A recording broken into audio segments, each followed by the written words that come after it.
Hello, it's Professor Elliott. Let's have a little talk about the oscilloscope probe. Okay, so I have one here in front of me, and this is what we're going to use to connect the oscilloscope BNC input to your circuit. So let's start with the BNC connector.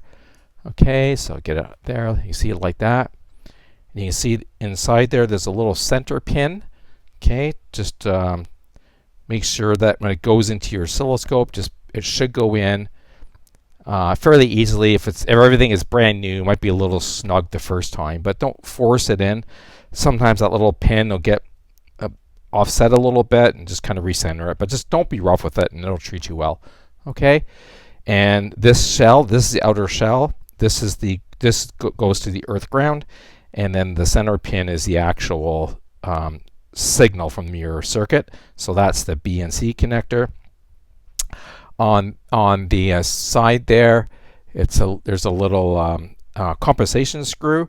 If you bought your scope probe new, it came with a little screwdriver, and that's used to compensate the probe. This is an FYI. Those little screwdrivers are perfect for adjusting potentiometers. Okay, they just fit really nice.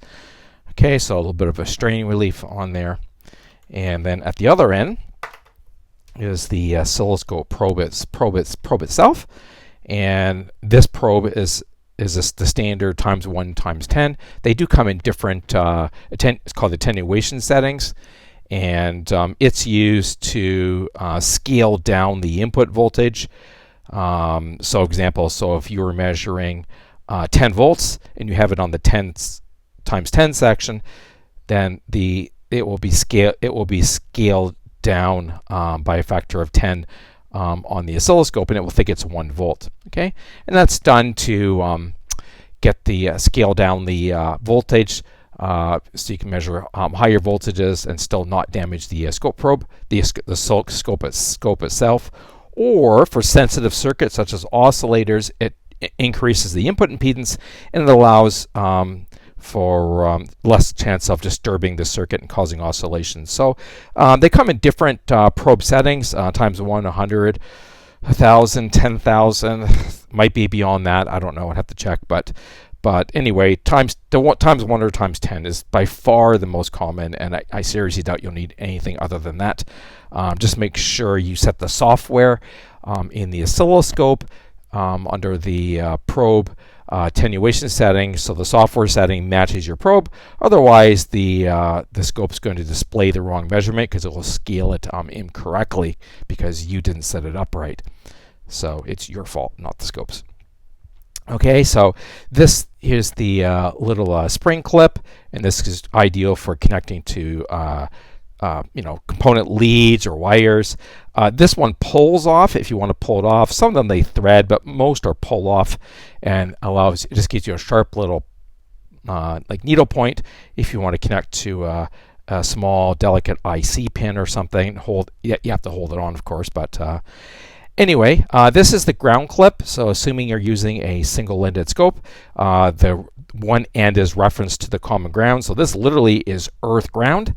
And it connects to the earth via the AC power cord on the scope. And if you're using a handheld scope, that does not mean you can use this as a differential scope and connect this to some other potential other than ground. You will create an unsafe situation and likely cause a problem. So no, this is earth ground. Be very careful where you put it because it is literally earth ground. Okay.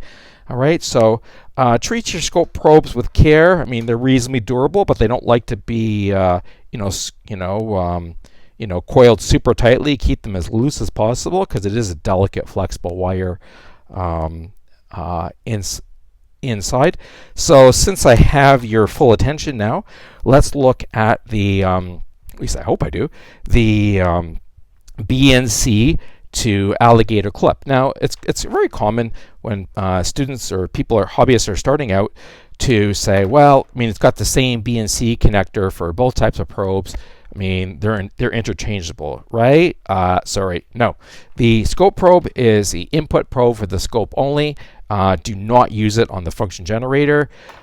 This is technically the function generator output cable. Yeah, you can use it as a scope input, but it's not a proper probe. And it's not wrong to do so. I just personally wouldn't do it. Get the proper probe. But anyway, so this is the BNC connector. You can see it looks exactly the same as for the oscilloscope. Okay, because they're meant to go on the same BNC connector. So this goes to your function generator output, and then at the other end, this is your alligator clip. There's a couple of different styles on these, but this is the traditional style, which I prefer. And the red is the signal, and the black is the common ground. So if I was connecting this to my generator, then I would plug the BNC in the generator, and then the black then would go to the ground, so common to common, ground to ground, like this.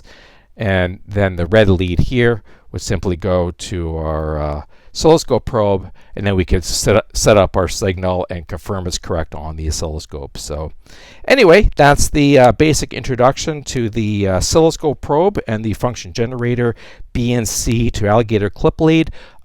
Please do not get them mixed up, and you have to hook them up correctly to be safe. All right, thanks for watching. Cheers. Bye.